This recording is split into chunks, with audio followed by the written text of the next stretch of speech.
dari sana. Bisa. Kenapa? Di mana? Mic-nya di kemarin itu kalau nanya mic. Allahu Akbar.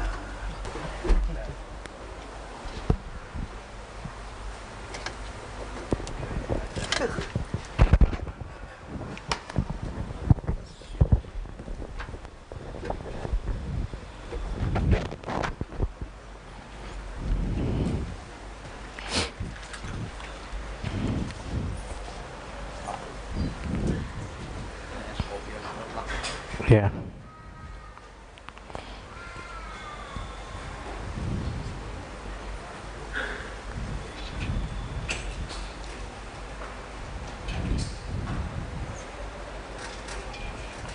Assalamualaikum warahmatullahi wabarakatuh.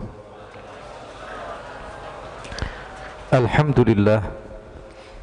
نحمده ونستعينه ونستغفره ونعوذ بالله من شرور أنفسنا ومن سيئات أعمالنا من يهده الله فلا مضل له ومن يضلل فلا هادي له أشهد أن لا إله إلا الله وحده لا شريك له وأشهد أن سيدنا وحبيبنا وعظيمنا وقرة أعيننا ونور قلوبنا محمدا عبده ورسوله اللهم فصل وسلم وبارك وكرم وعظم ومجد وتكرم وتحنن على سيدنا محمد وعلى آله وصحبه أجمعين سبحانك لا علم لنا إلا ما علمتنا إنك أنت العليم الحكيم رب اشرح لي صدري ويسر لي أمري واحلل عقدة من لساني يفقه قولي اللهم إني أعوذ بك من علم لا ينفع وعمل لا يرفع وقلب لا يخشع ودعاء لا يستجاب لها ولا حول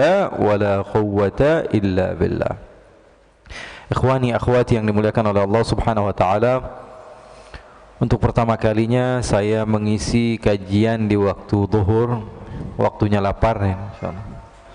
Alhamdulillah, mudah-mudahan Allah Subhanahu wa taala memberikan kepada kita ilmu yang bermanfaat, kenyang ruh sebelum kenyang perut insyaallah. Allah Subhanahu wa taala sebagaimana biasanya kita kajian sejarah Rasul sallallahu alaihi wasallam membawa akan kisah-kisah Rasul sallallahu alaihi wasallam yang begitu menjadi tauladan yang baik bagi kita dan bisa dicontoh. Dan seperti yang saya katakan dan selalu saya akan katakan, sehebat-hebatnya kamu di dalam membaca sejarah Nabi, tentu akan ada sesuatu yang baru yang kamu belum tahu. Sehebat-hebatnya kita di dalam membaca sejarah Rasul sallallahu alaihi wasallam atau mendengar sejarah Rasul sallallahu alaihi wasallam, tentu pasti akan ada sesuatu yang baru, yang indah, yang baru kita dengar dari baginda Nabi besar Muhammad sallallahu alaihi wasallam, karena Nabi Muhammad adalah keindahan. Karena Nabi Muhammad adalah keindahan. Mungkin ada beberapa ikhwan yang baru pertama kali hadir di kajian saya, dan sebagian lagi mungkin yang sudah istiqamah terus menerus hadir di majlis-majlis saya, khususnya di kajian sejarah Rasul sallallahu alaihi wasallam. Mudah-mudahan kecintaan kepada Rasul sallallahu alaihi wasallam dari kita semakin bertambah. Karena terus saya katakan bahwa kecintaan tidak akan didapati kecuali dengan pengenalan. Kecintaan tidak akan pernah didapati kecuali dengan pengenalan. Tak kenal maka tak cinta, tak kenal maka tak sayang, tak kenal maka tak sayang. Jadi langkah awal bagi kita untuk mutabaah, pengikutan kepada Nabi, hal yang pertama yang harus kita lakukan adalah pengenalan. Setelah pengenalan baru akan tumbuh rasa cinta. Setelah rasa cinta baru bisa mutabaah, pengikutan. Karena pengikutan tanpa didasari cinta hasilnya adalah dusta. Pengikutan tanpa didasari cinta terkadang itu hanya bawaan hawa nafsu saja. Saya pengen ikut sama Nabi, ada sunnahnya Nabi, tapi ngikutin bukan gara-gara cinta, tapi gara-gara hawa nafsu. Hasilnya orang yang tidak sejalan dengan kita salahkan, kita jelek-jelekkan. Terkadang kita lupa, kita ngikutin sunnah, tapi di waktu yang sama kita ngikutin bid'ah. Contoh, Ikut sunnah bukan karena cinta, melakukan sesuatu yang Rasulullah SAW perintahkan, dan melihat orang lain tidak melakukan apa yang diperintahkan oleh Rasul. Di saat yang sama dia memerintahkan orang lain untuk mengikuti sunnah, dan di saat itu juga dia menjelek-jelekkan orang lain. Sementara dia lupa bahwa orang yang memerintahkan untuk melakukan sunnah juga beliau orang yang sama yang melarang kita untuk menjelek-jelekkan orang lain. Beliau yang memerintahkan kita untuk melakukan sunnah, beliau juga yang melarang kita untuk menghibah orang lain. Keasikan dengan sunnah, akhirnya apa? Semua orang salah. Oh, masjid ini masjid paling sunnah, masjid yang ini enggak sunnah. Oh, masjid ini yang paling ikut sama Nabi Muhammad, masjid yang itu enggak. Oh, kelompok saya yang paling ikut sama Nabi Muhammad, kelompok itu enggak. Dia lupa, orang yang memerintahkan kamu untuk melakukan sunnah, beliau juga yang melarang kamu untuk menjelekkan orang lain di belakangnya. Terkadang kita terlalu seru dengan apa? Sok-sokan ikut sunnah jadinya itu. Kenapa? Karena sunnah yang Rasulullah SAW perintahkan juga kita tinggalkan. Makanya mutaba'ah, pengikutan tidak akan didapat kecuali dengan kecintaan. Kalau sudah cinta sama Nabi, insya Allah segala sesuatu yang datang dari Nabi akan diikuti. Dan kecintaan tidak akan didapati kecuali dengan adanya pengenalan. Makanya kita senantiasa berusaha untuk mengenal siapa baginda Nabi besar Muhammad sallallahu alaihi wasallam. Karena langkahnya begitu. Level pertama adalah pengenalan, level kedua adalah kecintaan, level ketiga baru adanya mutaba'ah, pengikutan. Kalau lompat terlalu tinggi nanti keseleo. Lompat terlalu tinggi nanti keseleo. Oleh karena itu, ikhwani akhwati yang dimuliakan oleh Allah Subhanahu wa taala, mudah-mudahan kajian-kajian seperti ini membawa manfaat bagi kita, menambah kecintaan kita kepada Rasul sallallahu alaihi wasallam. Terakhir kita berjumpa, kita bercerita tentang kakeknya Nabi Muhammad sallallahu alaihi wasallam yang bernama siapa? Abdul Muttalib. Kenapa beliau dinamakan Abdul Muttalib padahal nama asli beliau siapa? Syaibatul Hamdi. Nama aslinya siapa? Syaibatul. Syaibah bahasa Arab artinya uban. Al-Hamdi artinya pujian. Jadi orang yang beruban tapi dipuji. Nama asli Abdul Muttalib adalah Syaibatul Hamdi. Syaibah artinya uban. Kenapa dinamakan uban? Karena lahir udah ubanan. Itu orang Arab dulu setiap menamakan seseorang sesuai dengan kejadian yang berlaku. Anaknya lahir udah ubanan, makanya dinamakan syaibah. Tapi ubanan bukan diejek, bukan dihina. Mereka yakin bahwa sesungguhnya ini adalah kebesaran dari Allah Subhanahu wa taala, sehingga mereka tambahkan alhamdi, pujian. Jadi baru lahir aja udah cocok jadi pemimpin, udah tua begitu. Kecil-kecil udah tua begitu. Ya, jadi kakeknya Nabi Muhammad namanya Syaibatul Hamdi. Lalu kenapa dirubah menjadi Abdul Muttalib?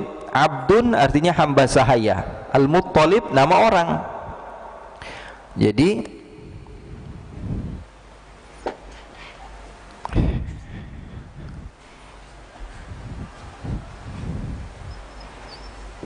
kakeknya Rasul sallallahu alaihi wasallam ada yang namanya Abdu Manaf.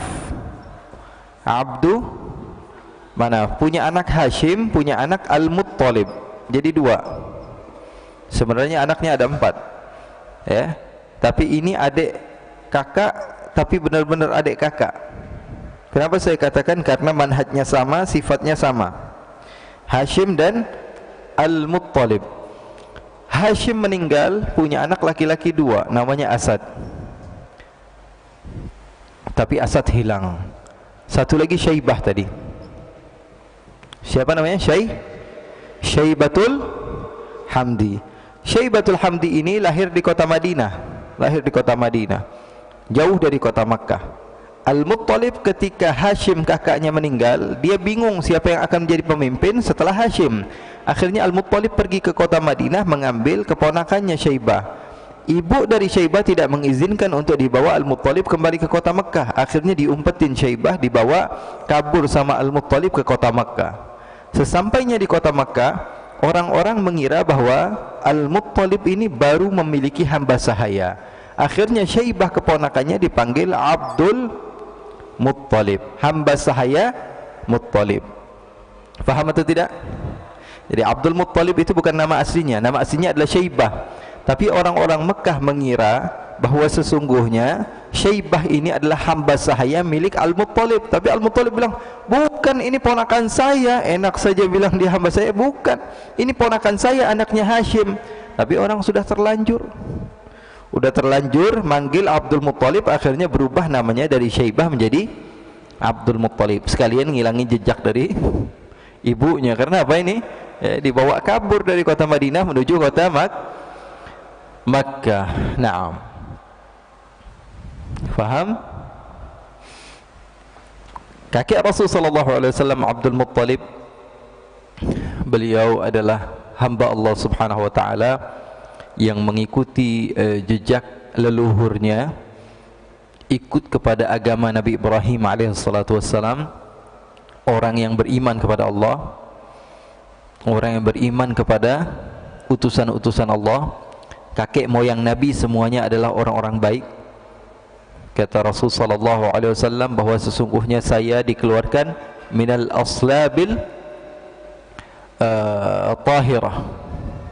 Kata Rasul sallallahu alaihi wasallam, saya ini datang dari sulbi-sulbi yang suci. Ilal arhami syarifati tahirah, sampai kepada rahim-rahim wanita yang suci. Jadi kakek moyang Nabi semuanya orang baik.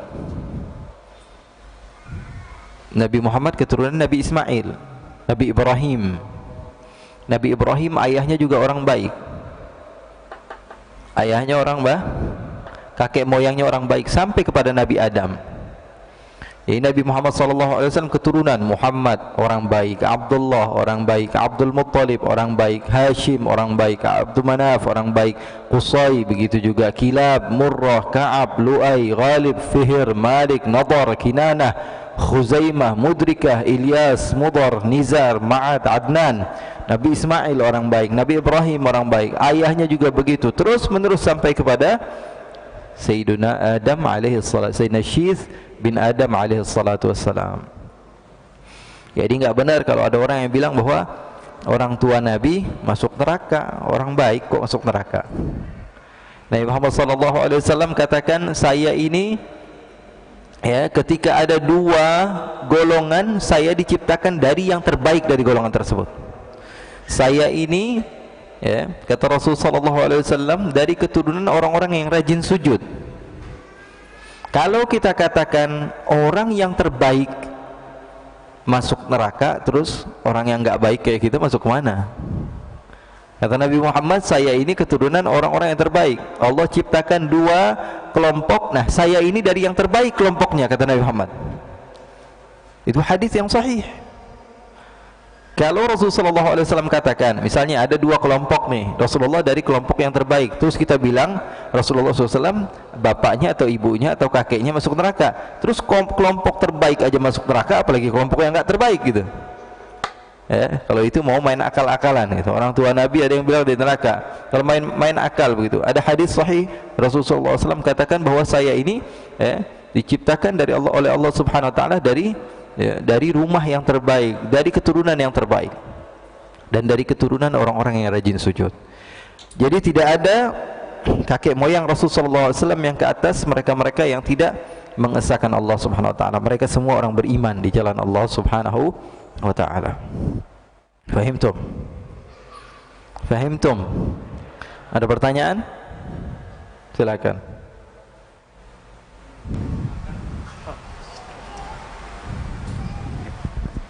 Bismillahirrahmanirrahim. Assalamualaikum warahmatullahi wabarakatuh.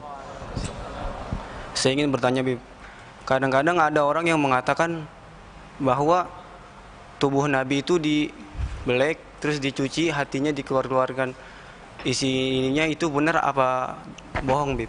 Apa hanya cerita fikih belaka, Bib? Hanya itu. Assalamualaikum warahmatullahi wabarakatuh. Waalaikumsalam warahmatullahi wabarakatuh. Kisah itu benar adanya. Rasul sallallahu alaihi wasallam dibelek dadanya berapa kali? 4 kali. 4 kali. Dan di antaranya ketika Rasulullah SAW mau menjadi nabi, ketika Rasulullah kecil, ketika bersama Siti Halimah, Rasulullah SAW di Bani Sa'ad, Rasulullah dibelek dadanya. Ketika itu Rasulullah sedang bermain, beraninya Rasulullah didatangi dua malaikat. Syaima, Rasulullah punya saudara Suson, saudara satu susu dengan ibunya Halimah, namanya Syaima. Nama cewek itu bagus tuh, kalau punya anak perempuan namakan Syaima, kakaknya Nabi Muhammad SAW. Syaima kemudian sama adik-beradiknya lari, datang ke ibunya bilang, saudara kita, katanya. Kenapa? Katanya dibelek, didatangi dua orang, kemudian seperti dibelek dadanya. Yang dua orang lari, Nabi Muhammad berani, dibiarkan itu. Rasulullah SAW temui orang tersebut. Kemudian dibelah dadanya Rasulullah SAW, dikeluarkan habdus syaitan, tempat biasanya setan suka ngusik-ngusik kita. Setiap manusia punya itu. Kemudian dicuci, dibersihkan. Kemudian ketika Rasulullah berusia 10 tahun itu juga terjadi. Kemudian ketika Rasulullah SAW menjadi nabi itu juga terjadi. Kemudian ketika Rasulullah mau Isra Mi'raj, Rasulullah dibelek lagi dadanya. Itu terjadi dan berdasar. Hanya saja untuk apa? Ada dua pendapat. Di antara ulama, di antaranya bernama Al-Habib Ali Al-Habsyi, Ali bin Muhammad Al-Habsyi, beliau katakan, "Wa ma akhrajal amlaku min qalbihi adza walakinnahum zaduhu tuhran ala tuhri." Apa kata beliau? Malaikat itu bukan mencuci, tapi menambahkan cahaya di atas cahaya. Jadi sudah ada cahayanya, tapi penambahan cahaya, nggak ada yang dicuci. Orang Nabi Muhammad sudah bersih. Kalau sudah bersih itu artinya ditambahin lagi cahaya di atas cahaya. Tapi pendapat lain, wallahu a'lam, ya, Rasulullah SAW memiliki haddus syaitan, tempat di mana setan itu membisiki manusia. Kenapa kok ada? Biar menunjukkan bahwa Nabi Muhammad manusia, dan tempatnya itu disucikan oleh Allah. Jadi Nabi Muhammad itu benar-benar manusia, dan ini menunjukkan bahwa Nabi Muhammad manusia yang sempurna. Kalau nggak ada haddus syaitan, bisa jadi malaikat. Nabi Muhammad SAW justru, kata ulama, adanya haddus syaitan itu menunjukkan kemuliaan bagi Nabi Muhammad, menunjukkan bahwa Nabi Muhammad betul-betul manusia, tapi manusia yang berbeda dari manusia yang lainnya. Ada lagi yang mau tanya? Yang cocok dengan pembahasan kita, tafadhal, supaya lebih akrab. Kalau nanti di akhir ada pertanyaan lagi, silahkan, tafadhal. Silakan. Boleh dua orang tuh kalian. Acungkan tangannya. Oh.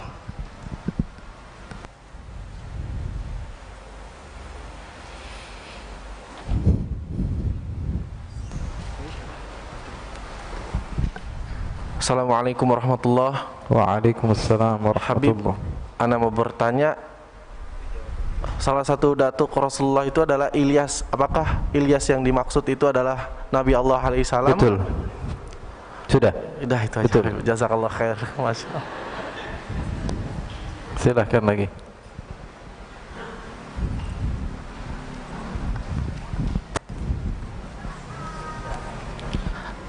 Assalamualaikum warahmatullahi wabarakatuh. Perkenalkan, nama saya Fahrul dari Ciledug.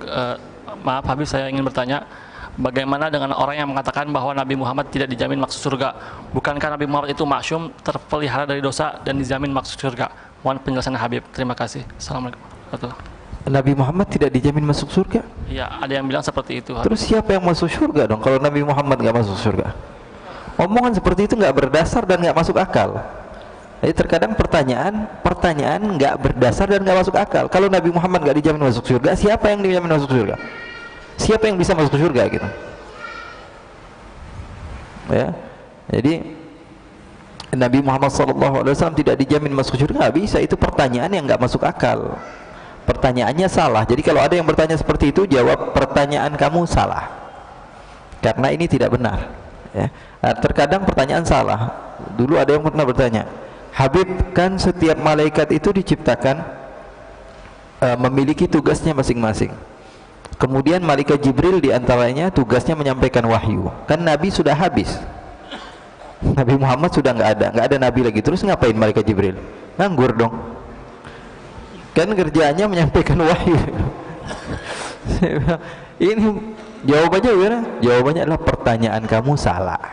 Karena sesuatu yang tidak akan pernah sampai ke dalam otak kita nggak perlu jawaban, nggak bakalan nyampe. Orang kita nggak tahu. Kita ini apa yang ada di belakang dinding saja kita nggak tahu ada apaan. Mau jawab sesuatu yang kita nggak jelas, nggak bakalan bisa, nggak bakalan nyambung, nggak bakalan nyampe. Disuruh nyipatin surga nggak bisa. Pertanyaannya salah, nggak bisa. Ya. Jadi kalau dibilang Rasulullah SAW gitu aja. Kalau Rasulullah SAW bilang nggak dijamin masuk surga. Lalu yang masuk surga siapa? Kalau Nabi Muhammad aja, kalau menurut kamu ada kemungkinan nggak masuk surga, terus surga diciptakan buat apa? Kalau orang yang paling bertakwa dan mengatakan ana atqakum lillahi wa akhsyakum lah, saya yang paling bertakwa, nggak masuk surga nih, nggak ada jaminan. Terus yang masuk surga siapa? Jawabannya jadi pertanyaan kamu salah. Dan untuk akhi yang sebelumnya bertanya kepada saya, Nabi Muhammad memiliki kakek nama Ilyas. Iya, Nabi Muhammad memiliki kakek nama Ilyas, yaitu Nabi. Tapi Ilyas yang saya sebutkan tadi di nasab Rasulullah SAW bukan Ilyas yang Ilyas itu, bukan. Berbeda, ya. Tapi nama Nabi Ilyas juga kakeknya Nabi. Tapi Ilyas yang saya sebutkan Muhammad bin Abdullah bin Abdul Muttalib bin Hashim bin Abdi Manaf bin Qusay bin Kilab bin Murrah bin Ka'ab bin Lu'ay bin Ghalib bin Fihr bin Malik bin Nadar bin Kinanah bin Khuzaimah bin Mudrika bin Ilyas. Ini Ilyas punya bapak Mudhar, Nizar, Ma'ad, Adnan. Kakeknya Adnan saja sezaman Nabi Musa. Kakek yang paling tinggi Nabi Muhammad namanya Adnan, itu sezaman sama Nabi Musa alaihissalatu wassalam. Silahkan, ada lagi?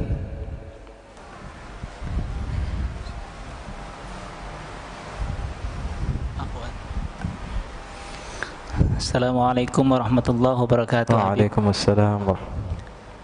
Izinkan ana bertanya. Yang pertama, satu aja. Kalau udah yang pertama nih banyak nih biasanya.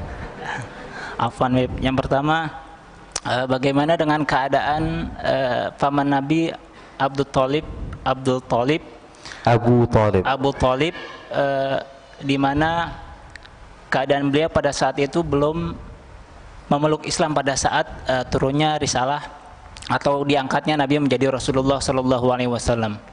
Kemudian yang kedua, saya pernah dengar ceramah salah satu ustadz yang mengatakan tafsir daripada surat Duha di surat yang ke-7, wa wajadaka dhalan fahada.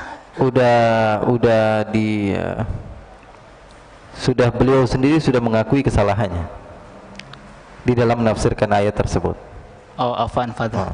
Jadi masalah dua masalah ini perlu update aja. Yang pertama, update baca tentang Abu Talib kalau dia masuk Islam. Yang kedua, masalah wajadaka dhalan fahada, update ustadz itu sudah klarifikasi bahwa tafsiran beliau salah. Jadi dua ini perlunya hanya kepada update jawabannya. Yang pertama, Abu Talib memang belum masuk Islam, tapi banyak hadis-hadis tambahan yang menunjukkan bahwa Abu Talib setelah itu masuk Islam. Ya, sementara arti wajadaka dhalan fahada itu saya punya penjelasan sendiri di dalam akun YouTube pribadi saya. Ada saya menjelaskan tentang wajadaka dhalan fahada secara ilmiah, secara tafsir, secara bahasa, secara akhlak. Jadi cari saja penjelasan surat Wadduha dari Habib Ali Zainal Abidin Al-Kaf. Sekalian iklan.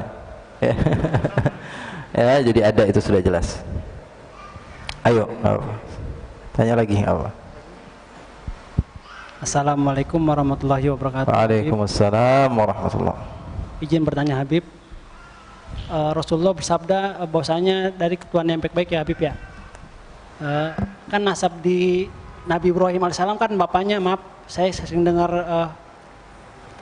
Quran surah Maryam yang di situ terjemahannya kan Nabi Ibrahim mendakwahkan bapaknya untuk meninggalkan bikin patung Pak Habib. Apakah masuk orang baik apa gimana Habib? Aduh Habib. Nabi Ibrahim kakek Nabi Muhammad. Bapaknya Nabi Ibrahim berarti kakek Nabi Muhammad. Terus bapaknya Nabi Ibrahim kenapa? Yang bikin patung. Bikin patung. Penyembah berhala. Oke, saya akan jelaskan. Al-ab bahasa Arab artinya bapak. Arti asli al-ab atau abun adalah bapak. Tapi tidak menutup kemungkinan, ini penting ya. Tapi tidak menutup kemungkinan arti ab juga paman. Jadi abun artinya bapak, bisa juga artinya paman. Loh, kok bisa begitu, Beb? Iya. Al-Quran adalah bahasa yang paling fasih, dan Al-Quran menggunakan kalimat al-ab yang berartikan paman. Kalimat wa idh qala Ibrahimu li abihi, wa idh qala Ibrahimu li abihi, kalimat li abihi di dalam Al-Quran ada 8 kali. Dimulai dari surat Al-An'am. Kemudian Nabi Yusuf juga mengatakan wa idh qala Yusuf li abihi. Kemudian di surat Al-Mumtahanah terakhir ada berapa? Ada 8. Abun arti aslinya adalah bapak. Tapi kalau abun di situ dijelaskan namanya, terkadang bisa digunakan untuk paman atau keluarga dari seorang bapak. Misalnya, kalau kamu mengatakan aina abuka, di mana bapakmu, yang dituju oleh si penanya bapakmu yang melahirkan kamu. Artinya bapakmu yang dengan keberadaannya kamu bisa lahir. Tapi kalau misalnya nama bapak kamu misalnya Muhammad, tapi orang tersebut bertanya kepada kamu aina abuka Ismail, berarti yang dimaksud daripada abun di situ bukan bapak tapi paman, karena ada qarinah, ada sesuatu di samping kalimat bapak itu yang menunjukkan bahwa yang dimaksud bukan bapak asli tapi paman. Contoh, di dalam Al-Quran, di dalam Al-Quran Allah Subhanahu wa taala berfirman, am kuntum syuhada idh hadara Yaqub al-maut idh qala li banihi ma ta'buduna min ba'di. Nabi Yaqub bertanya kepada anak-anaknya, apa yang kalian akan sembah setelah saya meninggal? Kata siapa? Kata Nabi Yaqub. Am kuntum syuhada idh hadara Yaqub al-maut idh qala li banihi ma ta'buduna min ba'di. Nabi Yaqub kumpulin anak-anaknya semua, ditanya, nanti kalau saya meninggal kalian sembah siapa? Ma ta'buduna min ba'di. Apa jawaban mereka? Qalu na'budu ilahaka. Nabi Yaqub ini siapa sih? Yaqub bin Nabi Yaqub bin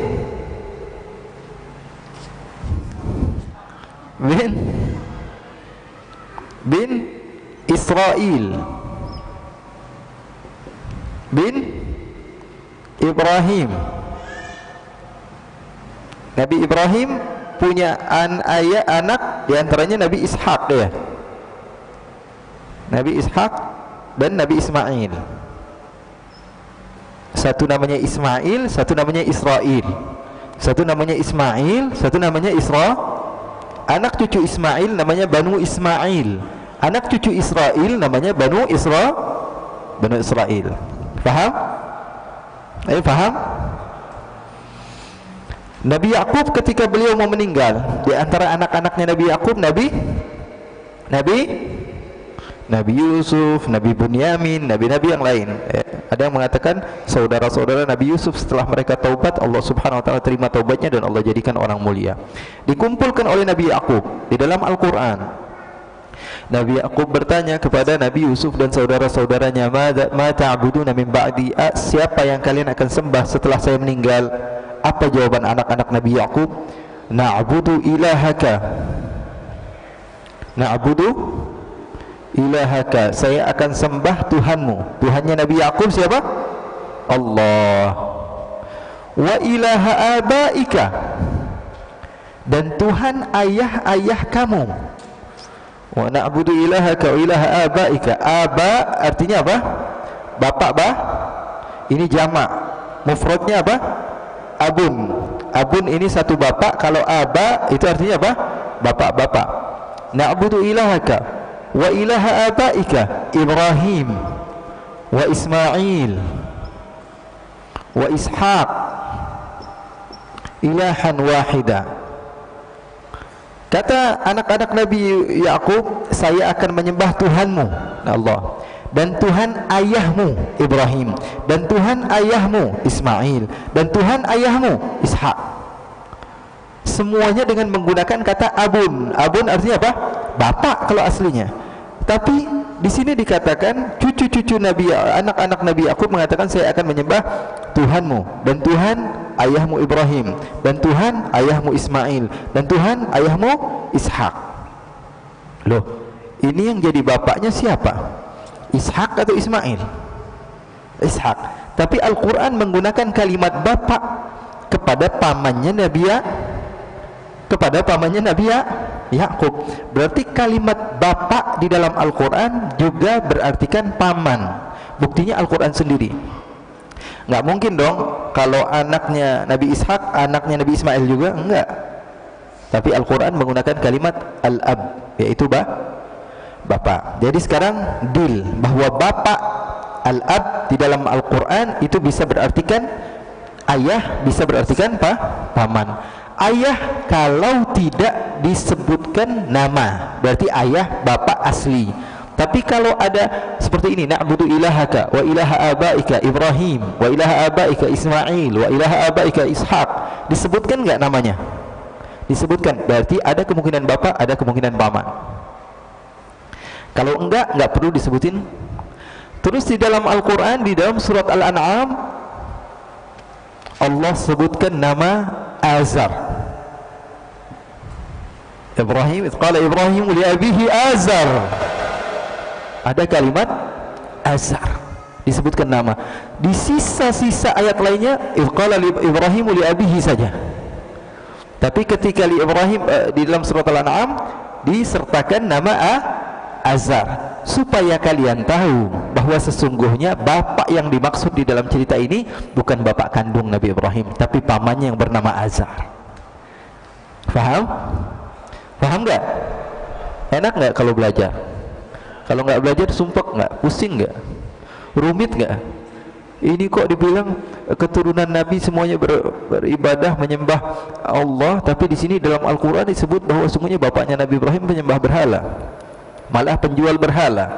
Nah, sekarang kita tahu, dan secara ilmiah, bukan hanya sekedar asal bacot. Paham? Bukan sekedar asal bacot, tapi secara ilmiah kita jawab dan mudah-mudahan terjawab. Jadi kakeknya Rasulullah SAW semua orang baik, dan Rasulullah SAW dari keturunan-keturunan yang baik. Ayahnya Abdullah, kakeknya Abdul Muttalib, Hashim, dan seterusnya.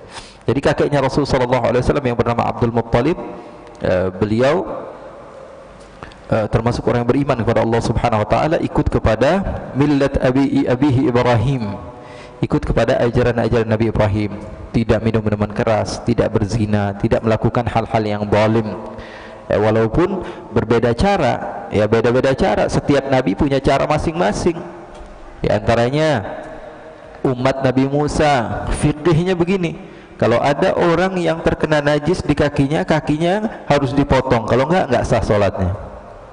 Enak nggak jadi umat Nabi Musa? Kalau kita tinggal dicuci doang, kalau dia harus dipotong. Kalau tangannya terkena najis, tangannya harus dipotong. Kalau enggak sah sholatnya. Kalau enggak sholat, dosa, masuk neraka. Pilih mana? Pilih masuk neraka atau mending potong? Ya, mending jadi umat Nabi Muhammad Sallallahu alaihi. Kita nggak tahu, makanya kita nggak bersyukur. Kita nggak tahu, makanya kita nggak bersyukur. Santai-santai aja, biasa aja. Oh, kayaknya hidup susah. Padahal kalau kita banding-bandingin dengan umat terdahulu, waduh, jauh banget. Orang yang nggak tahu mutiara, dia akan letakkan di kotak sampah. Kita ini nggak paham bahwa kita ini mulia, makanya kita terkadang kita lakukan hal-hal yang mendzalimi diri kita sendiri. Kenapa? Karena kita nggak tahu kita orang mulia. Makanya kita harus tahu diri. Kita harus tahu diri. Kita harus ngerasa, oh saya ini orang mulia. Kalau nggak mulia, nggak mungkin Allah ciptakan saya menjadi umat Nabi Muhammad. Nggak mungkin. Nah, siapa lagi mau bertanya? Silahkan. Bismillahirrahmanirrahim. Assalamualaikum warahmatullahi wabarakatuh. Waalaikumsalam. Sebenarnya tadi saya ingin bertanya, cuman sepertinya jawabannya sudah ketemu. Jadi konteks yang saya ingin tanyakan tadi, hadis tentang seorang Yahudi yang datang kepada baginda Rasul Shallallahu Alaihi Wasallam menanyakan, Aina abi, inna abi wa abaka finnar. Bukan Yahudi, itu sahabat. Ya, sahabat. Diriwayatkan Imam Muslim, sahih. Ya. Jadi sepertinya jawabannya sudah terjawab, dan bertanya tentang ahlul fatrah, apakah setiap orang-orang yang hidup selama ahlul fatrah masuk ke dalam surganya Allah Subhanahu wa taala atau ikut syariat sebelumnya atau bagaimana? Sekian, assalamualaikum warahmatullahi wabarakatuh. Waalaikumsalam warahmatullahi wabarakatuh. Jawaban pertama ini harus menjadi sesuatu yang kita ingat, bahwa mengetahui orang di surga atau di neraka itu adalah ilmun la yanfa' wa jahlun la yadur. Kita tahu nggak ada hasilnya, kita nggak tahu, nggak ngebahayain kita. Jadi pengen tahu orang di surga atau di neraka adalah sesuatu yang kalau kita tahu juga nggak ada manfaatnya bagi kita. Kalau kita nggak tahu juga kita nggak dapat bahaya.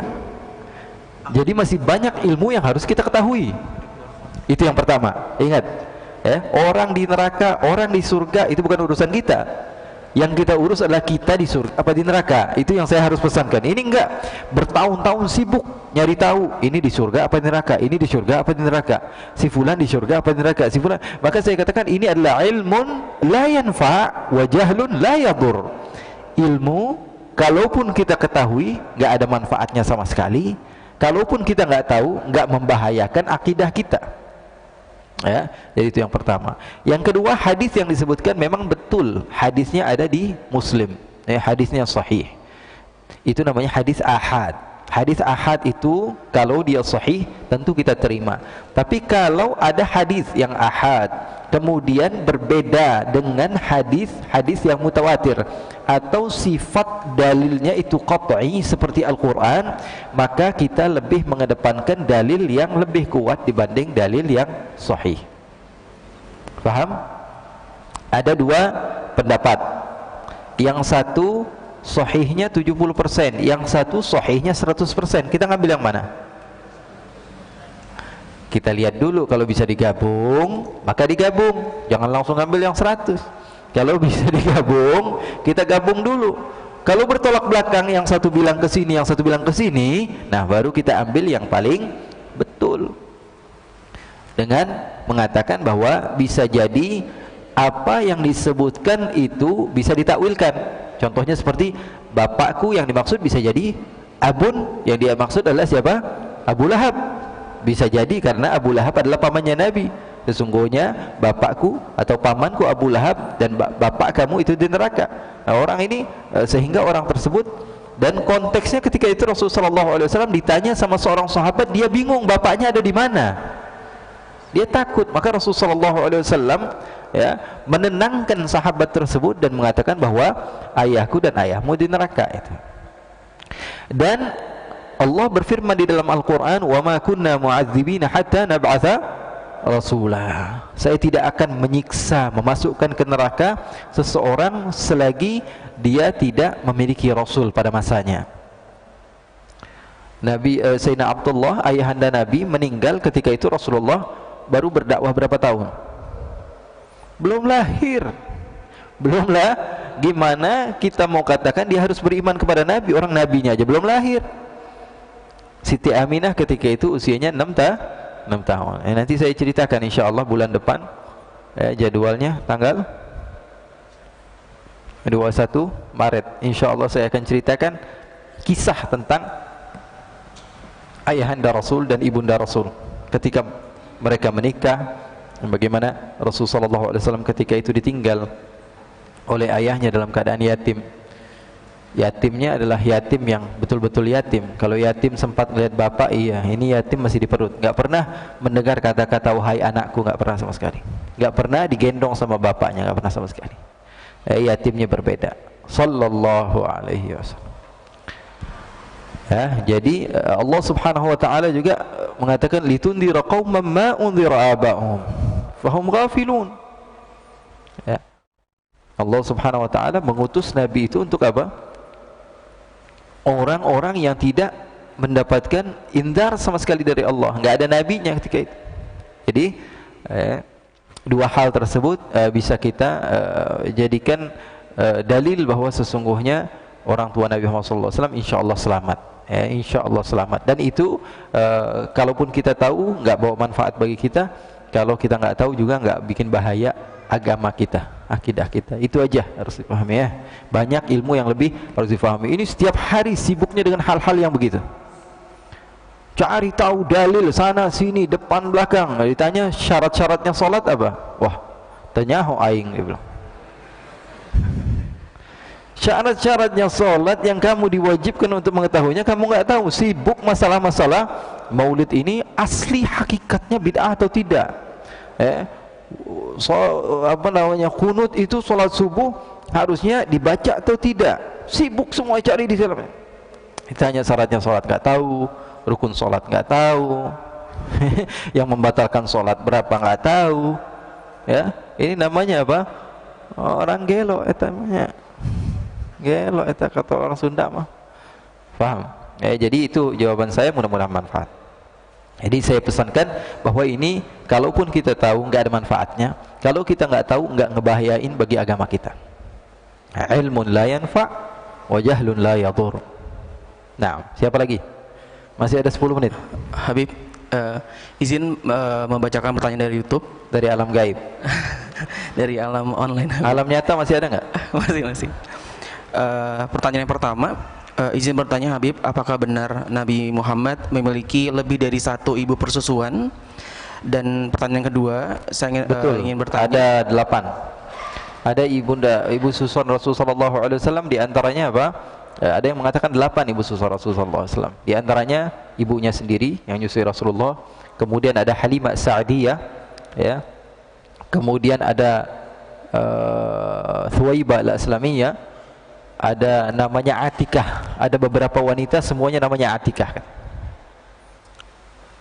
Baik, pertanyaan kedua Habib, izin bertanya, apakah benar saat Siti Aminah melahirkan Rasulullah ditemani oleh 4 perempuan Habib? Waktu itu nggak hadir saya itu.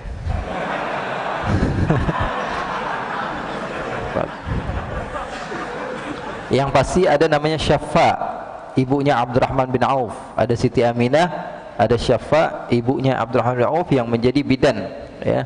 Kemudian ada Ummu Aiman. Ummu Aiman itu beliau peninggalan dari ayahnya Rasul sallallahu alaihi wasallam.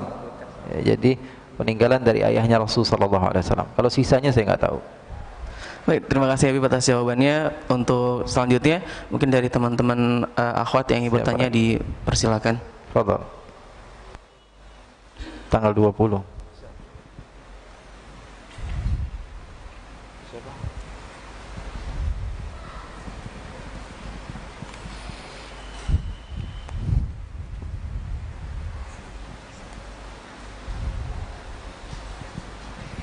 Assalamualaikum warahmatullahi wabarakatuh. Waalaikumsalam warahmatullahi. Ya, sebelumnya jazakallah khair Habib Ali atas ilmunya.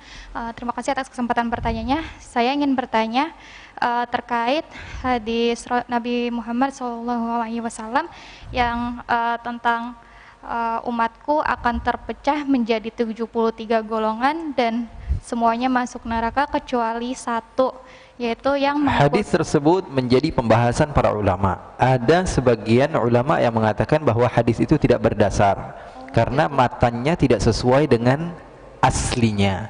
Kenapa? Katanya bahwa sesungguhnya ada 73 golongan, semuanya di neraka. Kalau saja sekarang begini, umat Nabi Musa, umat Nabi Isa, umat Nabi Muhammad, mana yang lebih mulia? Umat Nabi Muhammad dengan dalil Al-Quran, kuntum khairu ummatin ukhrijat linnas. Betul atau tidak? Sekarang sepakat bahwa umat Nabi Muhammad lebih mulia, betul? Dan sekarang kalau dikatakan lebih mulia, harusnya pembagiannya lebih dikit dong. Sementara Yahudi dikatakan lebih sedikit pembagiannya, lebih aman berarti hidupnya. Kemudian iftaraqatil Yahud, pertama Yahudi, kemudian Nasara, kemudian umat Islam lebih banyak terpecah belahnya. Artinya apa? Ini seakan-akan menunjukkan bahwa Yahudi dan Nasara lebih baik dari umat Islam, karena umat Islam terpecah belah lebih banyak. Itu ditolak oleh sebagian ulama dan mengatakan bahwa matan dari hadisnya ini tidak sesuai dengan Al-Quran. Al-Quran mengatakan umat Nabi Muhammad SAW lebih mulia. Paham atau tidak? Berarti hadisnya belum ada masalah. Oh, ada masalah ya. Oke, terima kasih Habib. Syukran.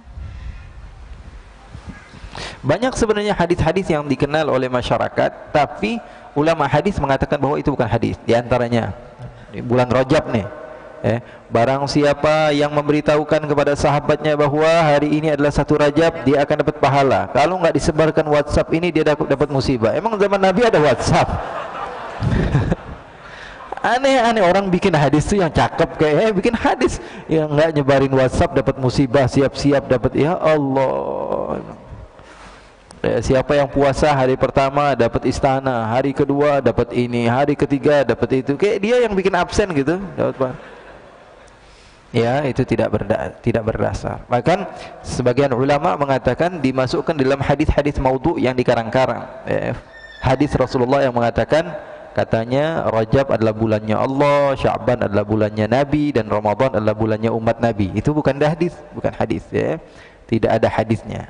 Tidak ada hadisnya.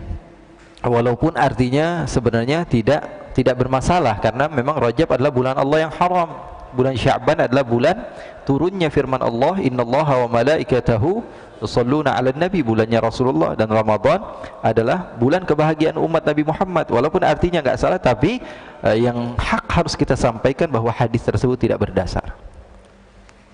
Nah, pertanyaan terakhir. Masih ada 4 menit.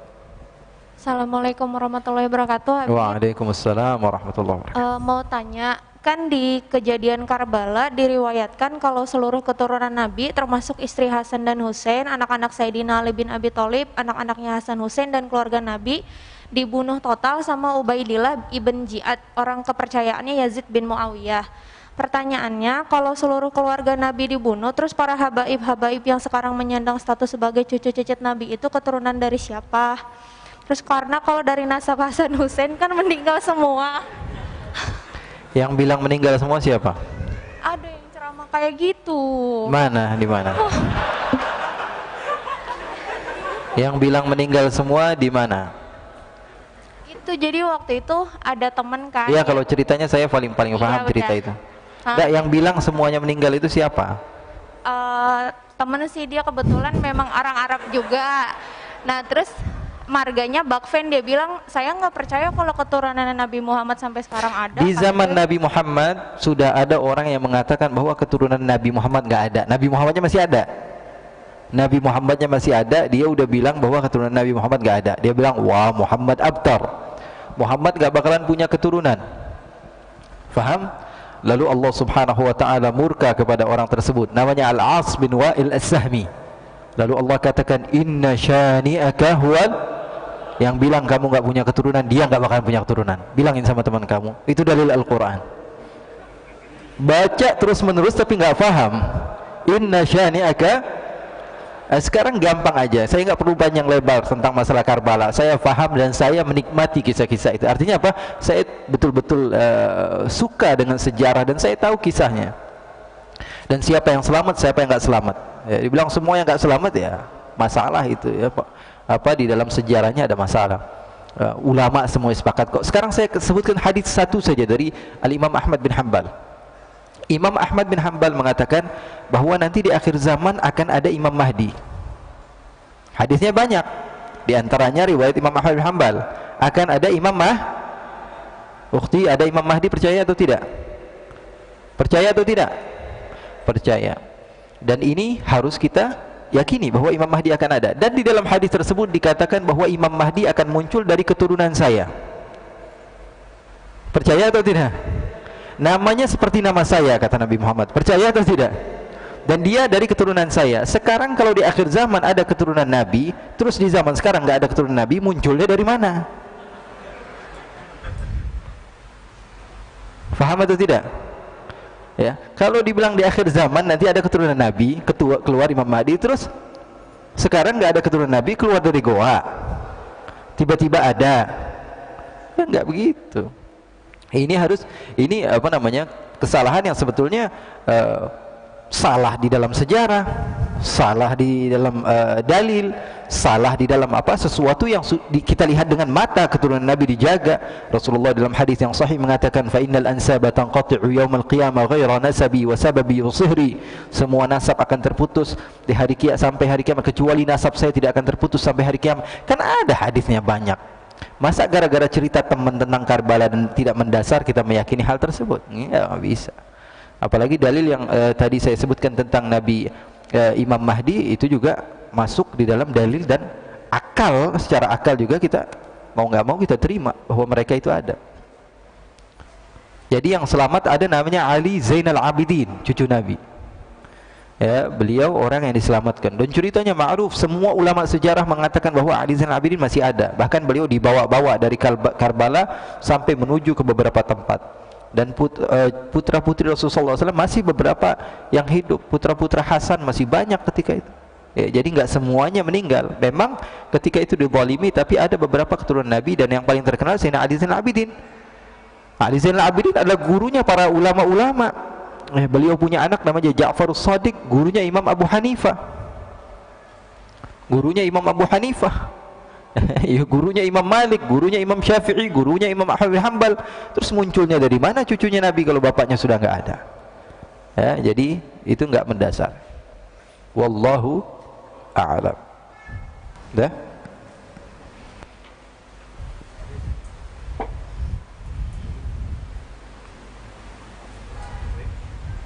Baik jemaah sekalian, mungkin ada yang masih mau ditanyakan, atau mungkin juga Habib masih ada keperluan lagi.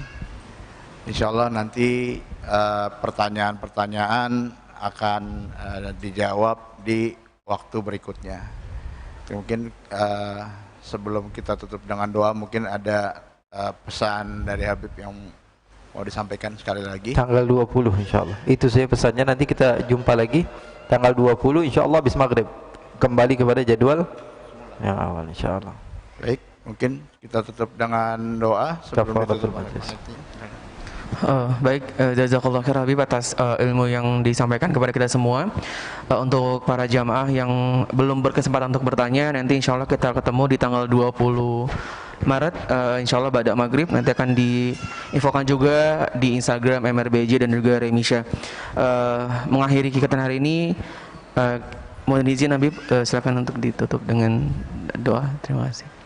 Bismillahirrahmanirrahim. Allahumma ja'al jam'ana hadha jam'an marhuma wa tafarruqana min ba'dihi tafarruqan ma'suma wa la taj'al Allahumma fina wa la minna wa la ma'ana syaqiyan wa la mahruma.